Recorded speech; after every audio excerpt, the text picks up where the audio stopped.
Ibnu Abbas radhiyallahu taala anhuma menyampaikan satu pesan luar biasa bahwa Nabi SAW satu waktu itu mendengar semacam suara pintu terbuka, ya kan? Kemudian setelah itu beliau menengok ke langit, tiba-tiba pintu langit terbuka. Ya. Secara singkatnya aja turun malaikat Jibril alaihissalam lalu menyampaikan kabar gembira kepada Rasulullah SAW. Abshir bin Nuraini, ya, kata malaikat Jibril alaihissalam, ya aku berikan kabar gembira dengan datangnya dua cahaya, ya kan? Dua cahaya ini khusus diberikan kepada Muhammad SAW dan tidak pernah diberikan pada nabi-nabi sebelumnya. Apa itu dua cahaya itu? Surah Al-Fatihah dan penutup surah Al-Baqarah. Ya, nanti di hadis terusannya kalau kita baca itu detailnya itu dua ayat terakhir surah Al-Baqarah. Amanar Rasul sampai la yukallifallahu nafsan illa wus'aha. Nah, komen yang paling menarik saya ingin tunjukkan di akhirnya tuh, yang kalau dibacakan setiap hurufnya, ya, setiap hurufnya dibacakan, tidak akan terjadi setelah bacaan itu kecuali kalau kita minta apapun itu diberikan. Ya, kalau benar bacanya ya. Nah, lihat nih komennya. Ya, bismillahirrahmanirrahim. Qala, saya sampai ujungnya saja, ya.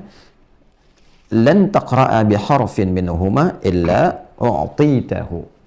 Tidaklah engkau membaca satu huruf pun dari dua surah itu, Al-Fatihah dan Al-Baqarah, khususnya yang terakhirnya, dua ayat terakhir, ya.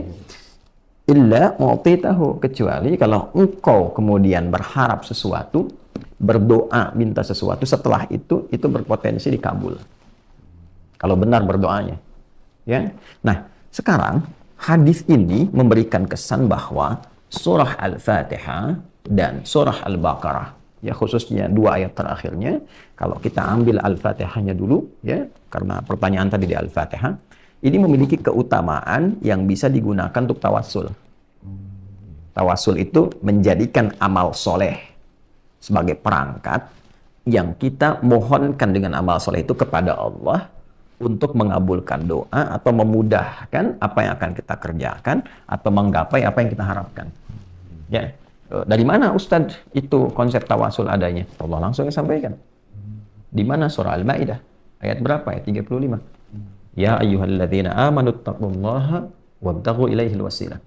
Hai semua orang yang beriman, ya kan? Tingkatkan takwamu kepada Allah dan carilah dengan amalan takwa itu wasilah. Wabtaghu ilaihil wasilah. Jadi kalau rezeki misalnya ingin sesuatu, ya, yang dimudahkan oleh Allah, mau kerja nih dapat kemudahan, istri mau lahiran tadi kan, nah, biasanya fitrah kita kan minta berdoa kan, ya kan? Nah, doa itu bagian dari tawasul, amal soleh, itu fitrah manusia kan. Kalau dia merasa lemah, dia minta kepada Allah kan, kepada Tuhannya kan, Rabbul Alamin. Nah, doa ini bagian dari tawasul.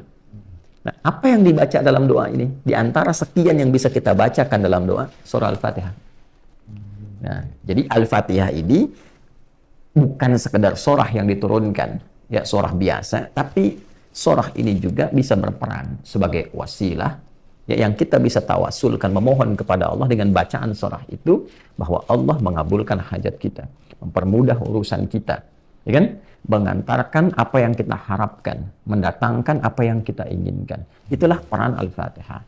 Yang nerangkan siapa? Rasulullah SAW. Nabi dari mana? Malaikat Jibril.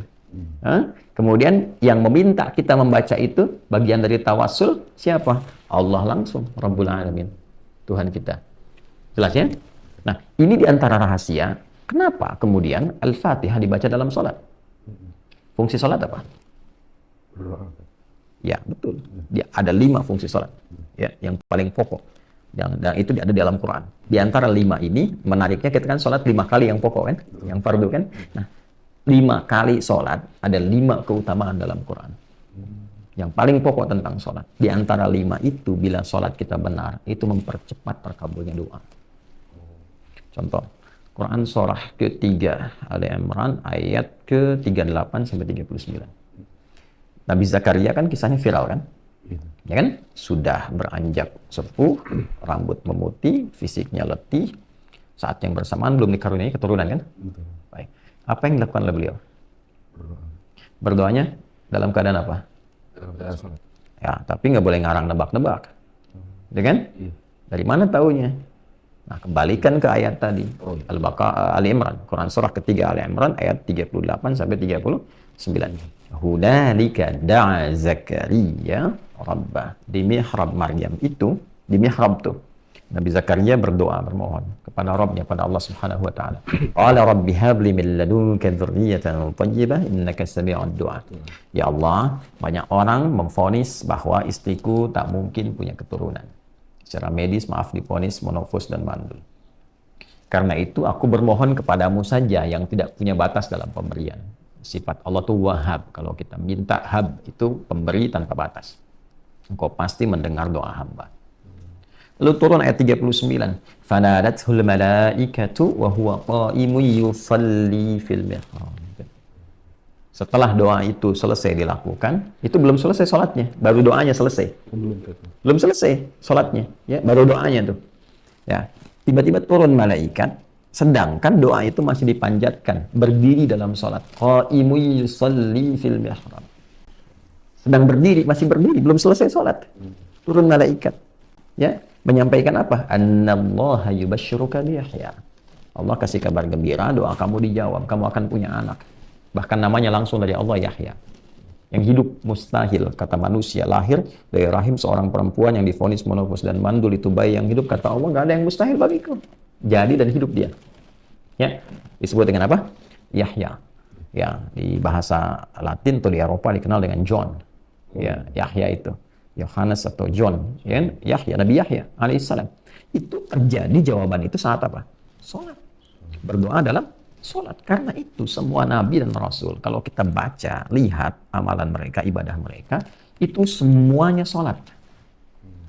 Nabi Isa sholat. Quran surah ke-19 Maryam. Kalau baca dari ayat 31 sampai 33 itu, temukan. Kemudian Nabi Ismail alaihissalam sholat. Bahkan minta keluarganya sholat. Quran surah 19 ayat 55. Ya, wa kana ya'muru ahlahu bis shalah. Nabi Musa alaihissalam sholat. Quran surah ke-20 Thaha ayat ke-14, wa aqimis sholata lidzikri. Jadi semua nabi, semua rasul itu sholat. Dan dalam sholatnya itulah dia menuangkan hajatnya, berdoa. Ya? Nah, umat Nabi Muhammad SAW oleh Allah juga dimintakan lewat rasulnya. Langsung dicontohkan. Rasul mulia paling agung, Rasulullah SAW, Nabi Muhammad SAW, diminta oleh Allah, diperintahkan menunaikan sholat, diajarkan oleh malaikat Jibril begini caranya sholat, dan di dalamnya ada permohonan hajat. Ya. Karena itu ketika ayat pertama yang membawa perintah sholat, ya, bukan menunjukkan tentang pendirian sholat, tapi membawa perintah sholat.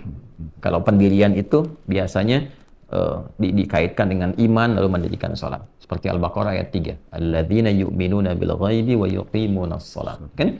Itu konteks mendirikan sholat, kaitan dengan iman. Tapi ketika diperintahkan ya, sholat untuk ditunaikan yang tidak dirangkai amalan lain seperti zakat, wa aqimus sholat wa atuz zakah, dan berdiri sendiri dalam sholatnya, itu perintahnya disertai dengan permohonan hajat. Al-Baqarah ayat 45. Wasta'inu bis-sabri was-shalah. Wa innaha lakabiratun illa 'alal khashiyin. Jika engkau punya persoalan, punya hajat dalam hidup, terima dulu persoalan itu sebagai ujian dengan kesabaran. Terima, karena Allah menguji itu untuk meningkatkan kualitas hidup, bukan untuk merendahkan. Jelas ya? Lalu engkau minta solusi kepada Allah lewat sholat. Ya, bahkan kalau nanti ada hamba yang kurang yakin, imannya dipertanyakan. Karena itu di Al-Baqarah ayat 153 ditekankan lagi dengan kalimat imannya. Ya ayyuhalladzina amanu ista'inu bis-sabri was-shalah. Innallaha ma'as sabirin. Jadi kata Allah, wasta'inu. Minta solusi, minta pertolongan dari hajatmu itu. Nah, menariknya saat kita tunaikan sholat itu, lalu kita katakan, ya Allah, Engkau perintahkan aku meminta, aku lakukan sekarang. Ya kan? Dalam ibadah ini, dalam sholat ini. Anda kalau ingin merubah kalimat perintah, wasta'inu, menjadi kalimat permohonan, rubah menjadi nasta'in. Wasta'inu, jadi nasta'in, nasta'inu. Saya tanya, kita dalam sholat tuh baca nggak kalimat nasta'in? Nah, bacanya kapan? Fatihah. Iyyaka na'budu wa iyyaka nasta'in. Ya Allah, hanya untukmu, hanya kepadamu. Na'budu, aku beribadah, menunaikan salat. Ya, karena di ibadah na'budu di situ maksudnya salat. Ditemukan padanannya di Quran surah ke-20 Taha ayat ke-14. Innani anallahu la ilaha illa ana fa'budni. Kata Allah fa'budni, kita katakan iyyaka na'budu. Kan? Itu perintahnya. Fa'budni, kita bilang iyyaka na'budu. Ya kan? Nah, dari mana taunya itu salat? Teruskan ayatnya wa aqimis sholata. Jelas? Maka kita katakan iyyaka na'budu. Setelah itu wa iyyaka nasta'in, dan hanya kepadamu ya Allah aku sekarang punya persoalan, punya hajat, aku minta, aku mohon. Nah, jadi Al-Fatihah ini diantara keistimewaannya bahkan perintah langsung dari Allah, lalu contohnya langsung dari Rasulullah SAW untuk dipraktekkan dalam sholat sebagai wasilah memohon kepada Allah dari hajat. Karena itu setiap sholat itu hajat. Dulu orang-orang kalau punya hajat tertentu yang sifatnya spesifik, ya, itu dia sholat. Lu minta. Imam Al-Bukhari, ini kitab saya Al-Bukhari ini. Imam Al-Bukhari itu, ini menulis saya Al-Bukhari ada 97 topik. Kurang lebih lah, ada sekitar 7.000 hadis kalau digabungkan semuanya. Itu setiap menulis satunya, beliau sholat dulu 2 rakaat. Satu hadis. Ya. 16 tahun ditulisnya. Di Masjidil Haram. Jadi sebelum menulis itu sholat dulu. Kalau tenang, batinnya nyaman, merasa terdorong tidak ada masalah, nyaman, nulis. Kalau nggak tenang, nggak jadi. Sampai selesai di Masjid Nabawi di Al-Madinah Al-Munawwarah. Dan beliau membawa ini sebagai bekal untuk berjumpa Rasulullah. Nah, pasti bawa bekal apa tuh? Untuk jumpa dengan Rasulullah. Jadi jangan bawa kontroversi di hadapan Nabi. Masa di hadapan Nabi mau bawa sunnah bid'ah. Dan ya bawa amal. Ketika kembali itu bawa amal, bukan bawa perdebatan. Ya. Nah, yang mau saya katakan, beliau sholat dulu. Ya, mempraktekkan ini. Nah, menariknya gini, tahu dari mana Al-Fatihah yang dimaksudkan itu kaitannya dengan solusi hajat? Nah, kita tidak beropini, hadis lagi. Kan tadi timbangan di awal, Quran dengan hadis. Caranya dari yang mana? Sahih Muslim lagi. Nomor hadis 397. Ya. Saya ini bukan ingin menunjukkan saya hafal, ini tidak. Karena kita kan ngaji. Ngaji. Kau mau baca, lihat sendiri, 397. Nah, ini ya. Ini saya kasih hijau, ini bukan nandain topik-topik sekarang kita ngobrol, ini yang dulu-dulu saya lagi bahas, tandain, baca. Kalau ini dari 395 sampai 397. Kalau Khalad tadi bin Rafi' kita sudah bahas. Nah, ini ya. Coba kita mulai dari 395-nya dulu. 392, 94, 95. Nah, ini ya. Coba tuh lihat tuh. Ya. Ya, ini Kitabus Shalah, topik nomor 4 ya. Nah, ini nomor 395. Dari sini dulu nih. Ya, ini kan panjang. Saya bisa bacakan hadisnya dari sahabat Abu Hurairah. Lihat ujungnya tuh. Ya, kalau dari sini ini kan kisahnya Khalad bin Rafi' ya. Kemudian setelah itu masuk ke orang yang mencuri-curi salat karena dia berusaha untuk meninggalkan Al-Fatihah. Ini dari Abu Hurairah nih. An Abi Hurairah ya, radhiyallahu ta'ala anhu 'an Nabi sallallahu alaihi wasallam. Baik, saya bacakan cepat aja. Ya. Ini hadisnya qudsi. Ya, jadi hadis qudsi itu yang sanadnya tersambung langsung kepada Allah Subhanahu wa taala, dengan lalu disampaikan maknanya pada Rasulullah sallallahu alaihi wasallam, lafaznya diterangkan kepada kita tapi dalam bentuk lafaz yang tegas. Ya, jadi Nabi langsung menisbatkan persanadannya kepada Allah. Qala Allah azza wa jalla. Baiknya, kalau hadis-hadis yang bukan qudsi, Nabi langsung mengatakan. Sanadnya tidak disambungkan langsung, tapi maknanya diberikan oleh Allah. Wa ma yantiqu 'anil hawa in huwa illa wahyu yuha. Wahyu kepada Nabi, Nabi sampaikan. Jadi hadis biasa itu bentuknya Allah ilhamkan berupa wahyu kepada Rasulullah SAW. Beliau lafadznya langsung dari Nabi disampaikan. Nabi menyampaikan innamal a'malu binniyat. Lafadznya dari Nabi, tapi maknanya Allah yang sampaikan. Kalau Quran, lafadz dan maknanya langsung dari Allah. Jelas? Kalau hadis qudsi itu maknanya dari Allah Subhanahu wa taala, lafadznya Nabi tegaskan tapi sanadnya Nabi sambungkan kepada Allah. Qala Allah azza wa jalla. Ya, kata Nabi, qala Allah azza wa jalla wa kama qala sallallahu alaihi wasallam, qasamtus shalah baini wa baina 'abdi. Allah itu berfirman, aku membagi salat itu 2 bagian, antara hak aku dan hak hambaku. Ya, wali 'abdi masal, dan hambaku bila benar menunaikan kewajibannya sebagai hak aku. Jadi kalau ada hak ada apa? Kewajiban kan? Jadi Hak Allah kewajiban kita, hak kita kewajiban Allah kepada kita. Saking adil dan rahman rahimnya Allah itu, padahal Allah tuh mudah saja mengatakan sholat loh, kita hamba. Tapi karena rahman dan rahimnya, ya, menjelaskan kenapa engkau mesti sholat. Bukan hanya membuktikan keimananmu kepadaku, penghambaanmu kepadaku, tapi ada manfaat yang kau akan dapatkan dalam hidupmu untuk mempermudah tugasmu di dunia ini. Maka aku bagi dua bagian, kata Allah dalam sholat itu. Ya, kemudian ada bagianku, ada bagianmu nih. Wali abdi masa'al. Kalau engkau benar menunaikan kewajibanmu itu, aku berikan kewajibanku untuk memberi kepadamu apapun yang kau inginkan. Ya, selama itu baik untuk urusan dunia akhiratnya. Jadi ada posisi dalam sholat itu yang kalau kita benar, itu Allah mengabulkan apapun yang kita minta. Selama itu ada maslahat dunia akhirat. Jelas? Baik, kapan itu dimulai? Kata Allah, nanti kembalikan ke sini ya. Idza qala al-'abdu alhamdulillahi rabbil alamin. Itu dimulai saat hamba membaca alhamdulillahi rabbil alamin. Qala Allah azza wa jalla, Allah menjawab, hamadani 'abdi, hambaku sedang memujiku. Wa idza qala al-'abdu ar-rahmanir rahim. Kalau hambaku berkata ar-rahmanir rahim, qala Allah azza wa jalla, athna 'alayya 'abdi. Hambaku sedang menyanjungku. Wa idza qala al-'abdu malik yaumiddin. Kalau hambaku berkata malik yaumiddin, qala Allah azza wa jalla, Allah kemudian menjawab, majjadani 'abdi, hambaku sedang mengagungkanku. Perhatikan, idza qala al-'abdu iyyaka na'budu wa iyyaka nasta'in. Qala Allah azza wa jalla. Kalau hamba berkata iyyaka na'budu wa iyyaka nasta'in, maka Allah langsung menjawab. Perhatikan jawabannya. Hadza baini wa baina 'abdi wa li 'abdi ma sa'al. Ini perjanjian antara aku dengan hambaku, dan kalau hambaku benar sampai bacaan ini, apapun yang dia minta aku berikan. Jelas? Nah, saya kasih gambaran gini. Razki saya kasih waktu 1 menit. Ya. Untuk minta apa saja diberi. Ya. Kira-kira mau minta apa? Minta kalau 1 menit. Jadi itu ya. Panjang loh 1 menit itu. Betul, ya, apalagi kalau saya katakan cuma 5 detik. Iya. Banyak yang diminta kan? Iya. Makanya Allah ajarkan 1 kalimat, 1 ayat yang bila dibaca terpenuhi semua apa yang kita minta itu.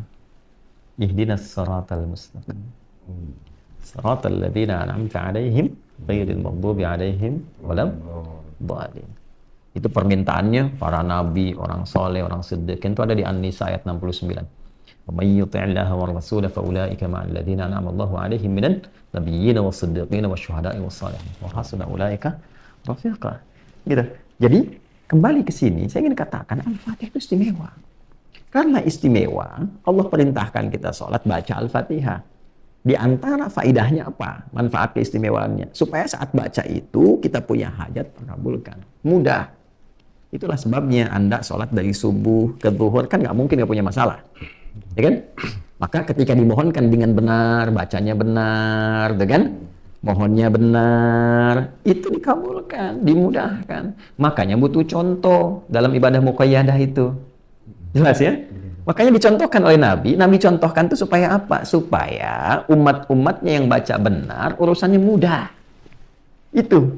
Gitu ya? Makanya butuh contoh. Tapi kalau bukan di ibadah yang sifatnya muqayyadah, ya lawannya itu mutlaqah, tidak perlu dicontohkan. Karena apa? Momentumnya nggak terjadi setiap kali ada berkesamaan dengan waktu sholat. Kan umum sifatnya.